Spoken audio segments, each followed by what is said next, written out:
Pancham, thank you. Thank you. ಈ ಒಂದು ಗೀತೆಯನ್ನ ಸಾಹಿತ್ಯವನ್ನ ಬರೆದಂತಹ ಹರ್ಷಪ್ರಿಯ ಅವರಿಗೆ ಹಾಗೂ ಸಂಗೀತ ನಿರ್ದೇಶನ ಮಾಡಿದಂತಹ ಪೂರ್ಣಚಂದ್ರ ಅವರಿಗೆ ಒಂದು ದೊಡ್ಡ ಚಪ್ಪಾಳೆ ಪ್ಲೀಸ್. ಈ ಧಾರಾವಾಹಿಯ ಕ್ಯಾಪ್ಟನ್ ಆದಂತಹ ನಿರ್ಮಾಪಕರು ನಿರ್ದೇಶಕರು ಆದಂತಹ ಆರೂರ್ ಜಗದೀಶ್ ಸರ್ ಅವರು ದಯಮಾಡಿ ವೇದಿಕೆ ಮೇಲೆ ಬರಬೇಕು ಪ್ಲೀಸ್. ಹೆಣ್ಣು ಮಕ್ಕಳ ಹೆತ್ತೋಳು ಎಲ್ಲ ದೇವರಿಗೂ ದೊಡ್ಡೋಳು. Jagadish sir welcome welcome welcome. ಈಗ ಜಗದೀಶ್ ಸರ್ ಅವರು ಜೊತೆಯಲ್ಲಿ ಅನ್ನೋ ಅದ್ಧೂರಿ ಧಾರಾವಾಹಿನ ಕೊಟ್ರು, ಸೂಪರ್ ಡೂಪರ್ ಹಿಟ್ ಧಾರಾವಾಹಿನ ಕೊಟ್ರು. ಈಗ ಅದ್ರ ಜೊತೆಗೆ ಮತ್ತೊಂದು ಧಾರಾವಾಹಿ ಪುಟ್ಟಕ್ಕನ ಮಕ್ಕಳು, ಅದು ಕೂಡ ಒಂದು ಹಿಸ್ಟ್ರಿ ಕ್ರಿಯೇಟ್ ಮಾಡಿಬಿಡ್ತು ವಿತ್ ಸಚ್ ಗುಡ್ ನಂಬರ್ಸ್. ಎಷ್ಟು ಹೆಮ್ಮೆ ಅನಿಸ್ತಾ ಇದೆ ಸರ್ ನಿಮಗೆ? ಎಲ್ಲರಿಗೂ ನಮಸ್ಕಾರ. ಇದು ದೇವ್ರು ಕೊಟ್ಟಿರುವ ಆಶೀರ್ವಾದನೋ ಶಿಕ್ಷಣ ಗೊತ್ತಿಲ್ಲ, ಜವಾಬ್ದಾರಿ ಜಾಸ್ತಿ ಆಗಿದೆ, ಭಯ ಆಗ್ತಿದೆ. ಯಾಕಂದ್ರೆ ಮುಂದಿನ ಕೆಲಸ ಮಾಡುವಾಗಲೂ ಎಕ್ಸ್ಪೆಕ್ಟೇಷನ್ ಇನ್ನೂ ಜಾಸ್ತಿ ಆಗುತ್ತೆ. ಹಾಗಾಗಿ ಜೊತೆಯಲ್ಲಿ ಕೂಡ ಒಂದು ಬಿಗ್ ಹಿಟ್ ಅಂದ್ರೆ ಆ ರೆಕಾರ್ಡ್ ಬ್ರೇಕ್ ಆಗಿದೆ. ಆ ರೆಕಾರ್ಡ್ ಬ್ರೇಕನ್ನು ನಮ್ಮ ಪುಟ್ಟಕ್ಕನ ಮಕ್ಕಳು ಅದು ಬ್ರೇಕ್ ಮಾಡ್ತು.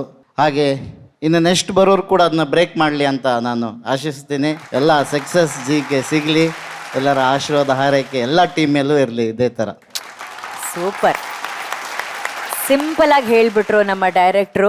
VP ಸರ್, ನಮ್ಮ ಕಾರ್ಯಕ್ರಮದಲ್ಲಿ ನಮ್ಮ ಕುಟುಂಬದ ಒಂದು ಭಾಗ, ನಾವೆಲ್ಲರೂ ಇಷ್ಟಪಡುವಂತಹ ಧಾರಾವಾಹಿ ತಂಡ ಬಂದಿದೆ, ಅದ್ರ ಬಗ್ಗೆ ನಿಮ್ಮೆರಡು ಮಾತು. ಇದು ನಮ್ಮ ಸೌಭಾಗ್ಯ ಅಮ್ಮ, ನಿಮ್ಮನ್ನ ಈ ವೇದಿಕೆ ಮೇಲೆ ನಾವು ನೋಡೋದು ನಮ್ಮ ಸೌಭಾಗ್ಯ. ನಿಜವಾಗಿಯೂ ಇಂಥ ದೊಡ್ಡ ಕಲಾವಿದೆ ತಾವು. ಇಲ್ಲಿ ಬಂದು ಎಲ್ಲರನ್ನು ಆಶೀರ್ವಾದ ಮಾಡಿದ್ದೀರಾ. ತಮಗೆ ಮೊದಲು ಧನ್ಯವಾದಗಳನ್ನು ಹೇಳಲಿಕ್ಕೆ ಇಷ್ಟಪಡ್ತೇನೆ. Thank you sir. ನಂತರ ಇಡೀ ತಂಡಕ್ಕೆ ನಾನು ಅಭಿನಂದನೆಗಳನ್ನ ಹೇಳ್ತೇನೆ. ಎಂಥ ಸುಂದರವಾದ ಮಾತು. ಹೆಣ್ಣು ಸಮಾಜದ ಕಣ್ಣು. ನನಗೂ ಒಬ್ಬಳೇ ಹೆಣ್ಮಗಳು. ನಾನು ಅದೇ ಯೋಚಿಸ್ತಿದ್ದೆ, ಅವಳಿಗೆ ನಾನು ಕೈ ಹಿಡ್ಕೊಂಡು ಹೀಗೆ ಮಾಡು ಹಾಗೆ ಮಾಡು, ಈಗ ಇದು ಮಾಡಬೇಡ ಅದು ಮಾಡಬೇಡ ಅಂತ ಬುದ್ಧಿ ಹೇಳೋನು ಕಳೆದ 2-3 ವರ್ಷಗಳಿಂದ ಕಾವ್ಯ ಏನು ಮಾಡಲಿ, ಇದನ್ನು ಹೇಗೆ ಮಾಡಲಿ ಅದನ್ನು ಹೇಗೆ ಮಾಡಲಿ ಅಂತ ಅವಳನ್ನೇ ಪ್ರಶ್ನೆ ಕೇಳ್ತೀನಿ. ಅವಳದಕ್ಕೆ ಬಹಳ ಸರಿಯಾದ ಉತ್ತರವನ್ನು ಕೊಡ್ತಾಳೆ. ಅಪ್ಪ ನೀನು ಇದು ಮಾಡು, ಇದು ಸರಿ, ಅದು ಮಾಡಬೇಡ ಅದು ಬೇಡ ಅಂತ. ಸೊ ಅಂಥ ಒಂದು ಶಕ್ತಿ ಹೆಣ್ಮಕ್ಳು. ವಿಶೇಷವಾಗಿ ನನಗನ್ಸುತ್ತೆ ಕೆಲವೇ ಸಾಧಾರಣವಾಗಿ ಕಥೆಗಳು ಬದಲಾಗುವ ಸಮಾಜವನ್ನು ನೋಡಿ ಬರೀತಾರೆ, ಆದರೆ ಕೆಲವೇ ಕಥೆಗಳನ್ನು ನೋಡಿ ಸಮಾಜ ಬದಲಾಗುತ್ತೆ. ಅಂಥ ಒಂದು ಕಥೆ ಇದು. ಇದನ್ನು ನೋಡಿ ಸಮಾಜದಲ್ಲಿ ಬಹಳ ಒಳ್ಳೆ ಒಂದು ಬದಲಾವಣೆ ಬರುತ್ತೆ. ಯಶಸ್ಸಿನ ಶಿಖರವನ್ನು ಭಗವಂತ ನಿಮಗೆ ಕೊಟ್ಟಿದ್ದಾನೆ. ನಿಮ್ಮ ಇಡೀ ತಂಡಕ್ಕೆ ನಮ್ಮೆಲ್ಲರ ಅಭಿನಂದನೆಗಳು. ಮತ್ತು ಝೀ ಪರಿವಾರದಲ್ಲಿ ಇಂಥ ಒಂದು ಯಶಸ್ಸು, ಇಂಥ ಒಂದು ಸುಂದರವಾದ ಕಥೆ, ಇಂಥ ಅತ್ಯುನ್ನತ ಕಲಾವಿದರು ಇರುವುದು ನಮಗೆ ಹೆಮ್ಮೆ, ಸ್ಫೂರ್ತಿ ಕೂಡ. ಬಹಳ ಧನ್ಯವಾದಗಳು ಮತ್ತೊಮ್ಮೆ. Thank you sir. Arjun sir. ನಮಸ್ಕಾರ. ಪುಟ್ಟಕ್ಕನ ಮಕ್ಕಳು ಅಂತ ಪೋಸ್ಟರ್ ನೋಡಿದ ತಕ್ಷಣನೇ, ಉಮಾಶ್ರೀ ಅಮ್ಮನ ಅಲ್ಲಿ ನೋಡಿದ ತಕ್ಷಣನೇ ಆ 13 TVR ಅದು 15 ಆಗುತ್ತೆ, 16 ಆಗುತ್ತೆ, ಅದು 20 ಆಗುತ್ತೆ. ಯಾಕಂದರೆ ದ ಪರ್ಫೆಕ್ಟ್ ಕ್ಯಾಸ್ಟಿಂಗ್ ಆ್ಯಂಡ್ ಆ ರೋಲ್ನ ಅಮ್ಮ ಬಿಟ್ಟರೆ ನಾನು ಇಮ್ಯಾಜಿನ್ ಮಾಡೋಕ್ಕೆ ಸಾಧ್ಯ ಇಲ್ಲ. ಒಂದು ಲಿವಿಂಗ್ ಲೆಜೆಂಡ್ ನಮ್ಮ ವೇದಿಕೆ ಮೇಲೆ ಇರೋದು ನಮ್ಮ ವೇದಿಕೆಯ ಸೌಭಾಗ್ಯ ಅಂತ ಹೇಳಕ್ಕೆ ಇಷ್ಟಪಡ್ತೀನಿ. ನೀವು ಇಲ್ಲಿ ಸುಮ್ಮನೆ ನಟನೆ ಮಾಡಿದಂಥ ಆ ಫ್ಯೂ ಸೆಕೆಂಡ್ಸು ಅದೇನಂದರೆ ಇಂಡಸ್ಟ್ರಿನಲ್ಲಿ ಕೆಲವರು ಈ ಥರದವರು ಇರೋದು, ಅವರೊಬ್ಬರಿದ್ರೆ ಸಾಕು, ಹಿಂದೆ ನಿಂತವ್ರು ಎಲ್ರಿಗೂ ಶಕ್ತಿ ಸಿಕ್ಬಿಡುತ್ತೆ. ಅಂಥ ಒಂದು ಶಕ್ತಿ ನೀವು. ಬಹಳ ಸಂತೋಷ ಆಯಿತು ನನಗೆ ನೀವು ಇಲ್ಲಿ ಬಂದಿರೋದು. All the best to everyone. God bless. Thank you sir. ಮಹಾಗುರುಗಳೇ, ಆಕೆ ನನ್ನನ್ನು ತುಂಬ ಪ್ರೀತಿಯಿಂದ ರಾಜಣ್ಣ ಅಂತಾಳೆ. ನಾನು ಆಕೆಯನ್ನು ಉಮಾ ಅಂತ ಕರಿತೀನಿ. ನನ್ನ ಸೋದರಿ ಆಕೆ. ನಾವಿಬ್ಬರು ಹೋರಾಡ್ಕೊಂಡು ಜೀವನದಲ್ಲಿ ಆಡ್ಕೊಂಡು ಪಾಡ್ಕೊಂಡು ಅಭಿನಯಿಸ್ಕೊಂಡು ಎಲ್ಲ ಸವಾಲುಗಳನ್ನು ಎದುರಿಸ್ಕೊಂಡು ಈ ಹಂತವನ್ನು ಮುಟ್ಟಿದ್ದೀವಿ. ನಾನು ಸಂಗೀತಕ್ಕೆ ಇಲ್ಲಿ ಸೀಮಿತವಾದ. ಆಕೆ ನಾಟಕದಲ್ಲಿ ಆಕೆ ನಟನೆಗೆ ನಾಯಕಿ, ಕರ್ನಾಟಕದಲ್ಲಿ ಶಾಸಕಿ, ಈಗ ನಮ್ಮ ಸೀರಿಯಲಲ್ಲಿ ಹೆಣ್ಣಿನ ಅಧಿನಾಯಕಿ. ಆಕೆ ಈ ಪಾತ್ರದಲ್ಲಿ ಜೀವಂತವಾಗಿದ್ದಾಳೆ. ಆಕೆಯ ಅನುಭವ ಇದೆಯಲ್ಲ, ಆಕೆಯ ಜೀವನವೇ ಈ ಪಾತ್ರದ ಸಾರ ಶಕ್ತಿ ಅಂತ ನನಗೆ ಗೊತ್ತಿದೆ. ಅದರಿಂದ ಆಕೆ ಪ್ರತಿ ಪಾತ್ರದಲ್ಲೂ, ಈ ಪಾತ್ರದಲ್ಲೂ ಮುಖ್ಯವಾಗಿ ಹೆಣ್ಣನ್ನು ಸಮರ್ಥಿಸಿಕೊಳ್ಳುವ ಒಂದು ಪಾತ್ರದಲ್ಲಿ ಆಕೆ ಜೀವಿಸ್ತಾಳೆ. ನೀನು ಕನ್ನಡದ ಆಸ್ತಿ ತಾಯಿ. All the very best for ಮಕ್ಕಳು. ಒಂದು 1000 ಎಪಿಸೋಡ್ ಮುಗಿಸಿ ಆಮೇಲೆ ನೆಕ್ಸ್ಟ್ ಸೀರಿಯಲ್ಗೆ ಹೋಗಪ್ಪ ನೀನು. ಓಕೆ, ಪುಟ್ಟಕ್ಕನ ಮಕ್ಕಳು ಆದಮೇಲೆ ಪುಟ್ಟಕ್ಕನ ಮೊಮ್ಮಕ್ಕಳು ಮಾಡು. ನಾವು 1 ನಿಮಿಷ ತಾವೆಲ್ಲಿ ಬರ್ಬೋದು.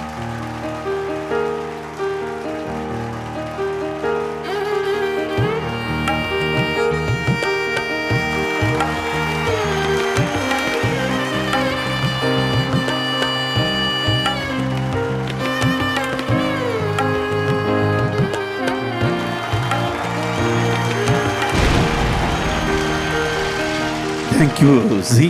ನಾವು ಇಬ್ಬರು ಒಂದು ವೇದಿಕೆ ಮೇಲೆ ಭಾಳ ಕಡಿಮೆ ಸಾರಿ ಭೇಟಿಯಾಗಿದ್ದೀವಿ. ನಾವು ಜೀವನದಲ್ಲಿ ದಿನ ನಾಟಕ ಮಾಡ್ತಿದ್ದವರು, ಪ್ರತಿ ದಿವಸ ನಾಟಕದ ವೇದಿಕೆಯಲ್ಲಿ ನಾವು ಸಂಭ್ರಮಿಸ್ತಿದ್ದವರು. ಸಿನಿಮಾ ರಂಗಕ್ಕೆ ಬಂದ ಮೇಲೆ ಅದೇನೋ ಒಂದು ವೇದಿಕೆಯಲ್ಲಿ ಸೇರೇ ಇರಲಿಲ್ಲ. 2 ಅಥವಾ 3 ಸಾರಿ ಆಕೆ ಶಾಸಕಿ ಆಗಿದ್ದಾಗ ಎಲ್ಲ ರಂಗ ಕಲಾವಿದರಿಗೆ ಕೂರಿಸಿ ಸನ್ಮಾನ ಮಾಡಿದ್ಲು. ಅವತ್ತು ನಾನು ಮೈ ಮರೆತು ಸಂತೋಷ ಪಟ್ಟಿದ್ದೆ. ನಿನಗೆ ನೆನಪಿರಬೇಕು. ಅದು ಬಿಟ್ಟರೆ ನಾವು ವೇದಿಕೆಯಲ್ಲಿ ಸೇರಿದ ಕಡಿಮೆ. ಈ ಝೀಗೆ ಎಷ್ಟು ಥ್ಯಾಂಕ್ಸ್ ಹೇಳಿದ್ರು ಸಾಲದಪ್ಪ. ನಮ್ಮ ಯಜಮಾನ್ರನ್ನ ತಂದು ನಮ್ಮ ಪಕ್ಕದಲ್ಲಿ ಕೂರಿಸಿ ನಮ್ಮ ಬಾಲು ಸಾರಿಗೆ ಸಂತೋಷ ಪಡಿಸ್ಬಿಟ್ರು. ಇವತ್ತು ಈ ತಂಗಿ ನಮ್ಮ ಪಕ್ಕದಲ್ಲಿ ನಿಲ್ಲಿಸಿ ಎಷ್ಟು ಈ ಬಾಂಧವ್ಯಕ್ಕೊಂದು ಭದ್ರತೆಯನ್ನು ಕೊಟ್ಟಿದ್ದಾರೆ. ಝೀಗೆ ತುಂಬ thanks. Thank you very much. ಆದರೆ ಮಹಾಗುರುಗಳೇ, ಬಹುಶಃ ಇದು ನಮ್ಮ ಸಂಸ್ಕೃತಿ. ಅವ್ರು ನಿಮ್ಮನ್ನ ಪ್ರೀತಿಯಿಂದ ಕರೀತಾರೆ, ನೀವು ವೇದಿಕೆ ಹತ್ಬೇಕಾದ್ರೆ ಆ ಚಪ್ಪಲಿನ ಅಲ್ಲಿ ಬಿಟ್ಬಿಟ್ಟು ಇಲ್ಲಿ ಬಂದು ನಿಂತ್ಕೋತೀರಾ. ನಂದು ಆಕೆದು ರಂಗಭೂಮಿಗೆ ಸಂಬಂಧ. ನಾವು ರಂಗಸ್ಥಳಕ್ಕೆ ಮೇಲೆ ಹೋಗುವಾಗ ಯಾವತ್ತೂ ಚಪ್ಪಲಿ ಹಾಕಿದ್ದೆ ಇಲ್ಲ. ಅದು ನನಗೆ ಗೊತ್ತಿಲ್ಲದಂಗೆ ನಾನು ಬಿಟ್ಟು ಬಂದಿದ್ದೀನಿ. ನಿಜ, ನೀವು ಹಾಗೆ ಬಂದ್ರಿ. ಅಮ್ಮ ಅವ್ರ ಚಪ್ಪಲಿನ ಬಿಟ್ಟು ನಿಮ್ಮ ಕಾಲನ್ನ ಮುಟ್ಕೊಂಡು ಆ ಕಾಲಿಗೆ ಮುತ್ತಿನ ಸ್ಪರ್ಶವನ್ನ ಮಾಡಿದ್ರು. ಅಂದ್ರೆ ಅಲ್ಲಿ ನಿಮ್ಮಲ್ಲಿ ಅವ್ರ ದೇವರನ್ನ ಕಂಡು ಭಾವುಕರಾಗ್ಬಿಟ್ರು. ಆ ಕಣ್ಣು ಹನಿ ಅಲ್ಲಿ ಮುಟ್ಟಿದೆ ನಿಮ್ಮ ಪಾದದ ಹತ್ರ. ಅಮ್ಮ ಮಾತಾಡಿಮ್ಮ, ಈ ಕ್ಷಣ ನಿಮ್ಗೆ ಎಷ್ಟು ವಿಶೇಷ? ನನ್ನ ರಂಗಭೂಮಿ ಸಿನಿಮಾ ಕಿರುತೆರೆ ಹೀಗೆಲ್ಲ ನೋಡಿದಾಗ ಬಹಳಷ್ಟು ಜನ ನನ್ನ ಬದುಕಿನಲ್ಲಿ ಈ ರೀತಿ ಆತ್ಮೀಯವಾಗಿ ಬಂದು ಹೋಗಿದ್ದಾರೆ. ಆದರೆ ಅಣ್ಣ ನನಗೆ ತುಂಬ ತುಂಬ ತುಂಬ ವಿಶೇಷ.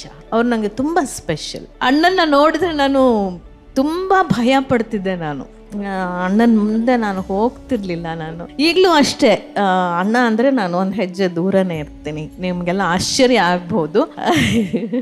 ಅಂದ್ರೆ ನಾಟಕಕ್ಕೆ ಒಂದು ಶಿಸ್ತು ಬೇಕಲ್ವಾ? ಎಲ್ರಿಗೂ ಕಣ್ಣಲ್ಲೇ ಕಮೆಂಟ್ ಮಾಡೋದು ಅಭ್ಯಾಸ. ಈಗ ಎಲ್ಲ ಆ ರಾಜಣ್ಣ ಆ ರಾಜಣ್ಣ ಬೇರೆ, ಈ ರಾಜಣ್ಣ ಚೆನ್ನಾಗಿತ್ತು. ಹಾಗೆಲ್ಲ ದೊಡ್ಡ ತಮಾಷೆ, ಸಂಭ್ರಮ, ಶಿಸ್ತು ಎಲ್ಲದರಲ್ಲೂ ಬದುಕಿದ್ದೀವಿ. ಅಂದರೆ ಈ ವೇದಿಕೆಯಲ್ಲಿ ಈ 2 ಪಾತ್ರಗಳಿಂದ ಒಂದು ಸಂದೇಶ ಏನಂದರೆ, ಓದಿಲ್ಲ, ಗಾಡ್ ಫಾದರ್ಸ್ ಇಲ್ಲ, ಅನುಕೂಲಗಳಿಲ್ಲ, ಜಾತಿ ಬಲ ಇಲ್ಲ, ಬೆಂಬಲ ಇಲ್ಲ. ನಾವಿಬ್ಬರು ಇವ್ಯಾವುದೂ ಇಲ್ಲದೆ ಇದ್ದಂಥ ಪ್ರತಿಭಾವಂತರು. ನಾವು ಗುರಿ ತಲುಪಬೇಕು ಅಂತ ವಿಸಿಟಿಂಗ್ ಕಾರ್ಡ್ ಇಲ್ಲದೆ ಹುಡ್ಕೊಂಬಂದಿದ್ದೀವಿ. ನಿಮಗೆಲ್ಲರಿಗೂ ನಿಮ್ಮ ತಂದೆ ತಾಯಿಗಳು ವಿಸಿಟಿಂಗ್ ಕಾರ್ಡ್ ಕೊಡ್ತಾರೆ, ಇಲ್ಲೋಗು ಅಲ್ಲೋಗು ಇಲ್ಲೋಗು ಅಂತ. ನಮ್ಮಿಬ್ಬರಿಗೂ ನೋ ವಿಸಿಟಿಂಗ್ ಕಾರ್ಡ್ಸ್. ನಮಗಿದ್ದ ಪ್ರತಿಭೆ, ನಾವು ತಲುಪಬೇಕಾದ ಗುರಿ, ಹೋರಾಡಿ ಹೋರಾಡಿ ಹೋರಾಡಿ ಇಲ್ಲಿಗೆ ಬಂದಿದ್ದೀವಿ. ಆದ್ದರಿಂದ ಮೊದಲು ಸಂಕೋಚ ಬಿಡಿ, ಸಂತೋಷ ಪಡಿ, ಹೋರಾಡ್ರಿ, ಗುರಿ ತಲುಪ್ರಿ.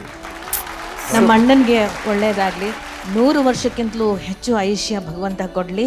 ನಮ್ಮಣ್ಣ ಈ ಸಂಗೀತ ಲೋಕದಲ್ಲಿ ಈಗೇನು ಮಹಾಗುರು ಆಗಿದಾರೋ ಅಜರಾಮರವಾಗಿ ಸಾವಿರಾರು ವರ್ಷಗಳ ಕಾಲ ಅವರು ಹೆಸರು ಉಳಿಯೋಂಗಾಗ್ಲಿ ಅಂತ ನಾನೊಬ್ಬ ತಂಗಿ ಭಗವಂತನಲ್ಲಿ ಪ್ರಾರ್ಥನೆ ಮಾಡ್ತಾ ಇದ್ದೀನಿ.